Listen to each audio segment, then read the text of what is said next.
Erasmus za mene predstavlja zaista nove prilike, izlazak iz zone komfora i upoznavanja sebe i celog sveta.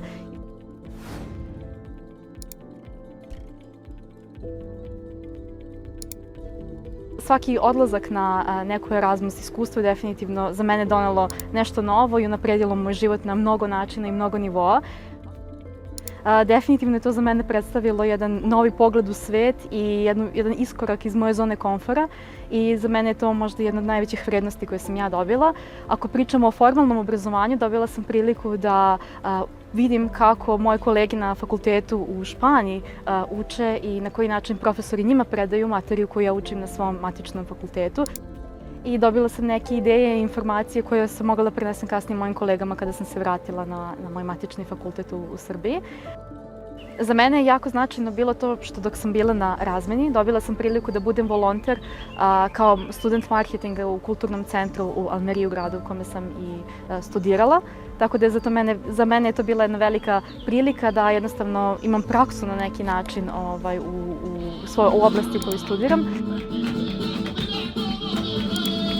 Što se tiče, da kažemo, te neke drugih aspekata samog Erasmusa, pa definitivno jeste upoznavanje drugih kultura, sticanje prijatelja iz svih delova Evrope. Za mene je bio izazov taj zato što sam prvi put otišla i živela sama van svog grada, tako da pogotovo boravak u stranoj zemlji i u potpuno nepoznatom okruženju sa nepoznatim ljudima je bilo nešto što je bilo jako izazovno, ali opet i jako ohrabrujuće za mene, jer je moja istinska želja da svoje iskustvo i sve ono što sam ja dobila na programima Erasmusa podelim sa mladima širom Srbije pre svega i da im pokažem da postoje zaista prilike i u našoj zemlji da otputujemo, da studiramo u inostranstvu, da odemo na nekoliko nedelja na prakse, na razmene.